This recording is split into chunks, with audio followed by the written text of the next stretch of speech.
आज का हमारा टॉपिक है addition and subtraction of integers. ये बहुत ज़्यादा इम्पॉर्टेंट है। ये क्लास 6 से जो स्टार्ट होता है, तो ये मान के चलिए यदि आप मैथ्स लेते हैं तो पूरे लाइफ टाइम आपको इन इंटीजर्स से पीछा छूटेगा ही नहीं। और मल्टीप्लिकेशन एंड डिवीजन तो बहुत इजी है, पर मेनली बच्चों को जो कंफ्यूजन होती है वो एडिशन एंड सब्ट्रैक्शन। तो मैं इसको एक बहुत ही इजी वे में कोशिश कर रही हूँ कि आप लोग समझ जाए।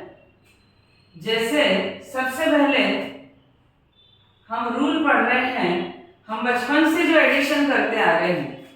यदि मैंने डायरेक्ट लिख दिया कि 25 प्लस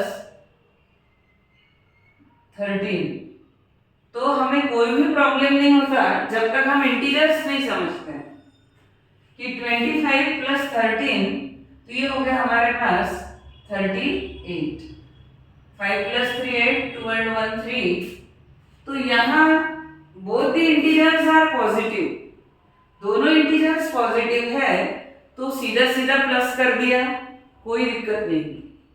अब यदि मैं सेकेंड एग्जांपल ले रही हूँ कि -7 प्लस 17।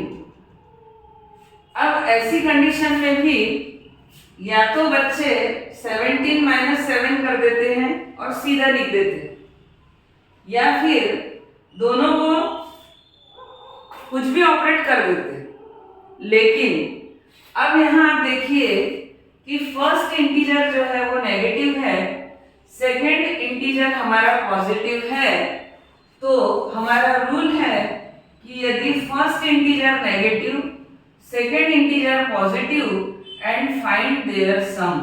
और यदि हमको उसका सम फाइंड आउट करना है, यदि फर्स्ट इंटीजर पॉजिटिव है, सेकेंड इंटीजर नेगेटिव है, और यदि हमको उसका सम फाइंड आउट करना है, फाइंड द सम, तो उस कंडीशन में इन दोनों के लिए हमारा सेम रूल क्या कि first find the difference. Difference का मीनिंग होता है कि ग्रेटर इंटीजर में से स्मॉलर इंटीजर को माइनस करो, तो दैट इज डिफरेंस। अब डिफरेंस तो कर दिया हमने, लेकिन प्रॉब्लम करता है साइन का, तो sign of greater integer, sign of greater integer.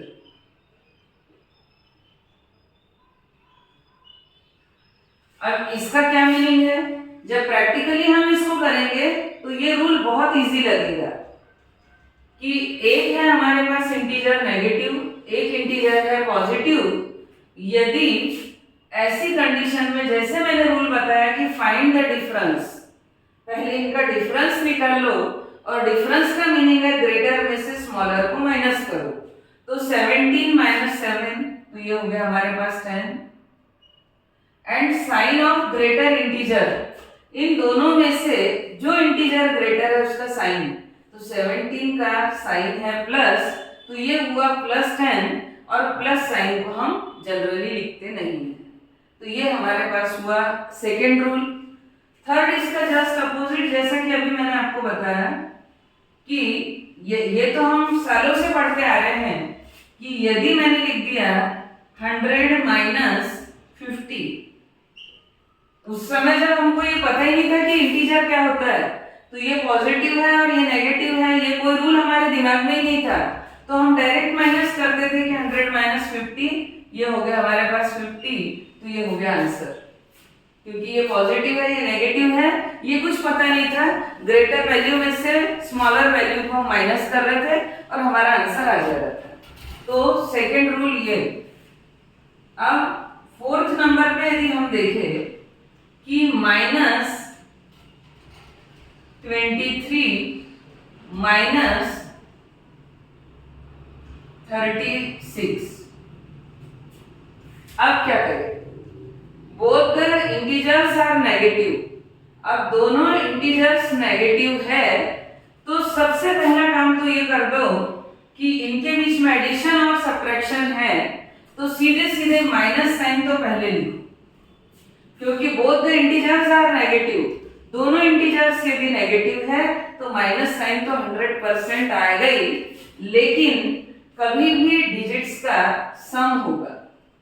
Find the sum of the digits, कभी उनको माइनस नहीं करना है, पहले इन दोनों का सम कर लो और दोनों के पास माइनस साइन है तो आंसर में माइनस साइन तो 100% होगा ही। तो ये हो गया माइनस 6 + 3, ये हो गया हमारा 9 एंड 3 + 2 ये है हमारे पास 5। तो हमारा आंसर होगा -59। ये मत सोचिए कि माइनस है तो अब मैं इसमें से इसको माइनस कर देता हूँ। तो ये था हमारा कि यदि both the integers are negative then find their sum and apply the sign of negative और minus. If first integer is negative, second one is positive, or just opposite कि first integer is positive, second one is negative, in this condition first find the difference between them and apply the sign of greater integer। ये हमारा second rule। And first one is very simple कि both the integers are positive, find their sum and the sign is positive। तो बहुत easy ये हम solve कर सकते हैं।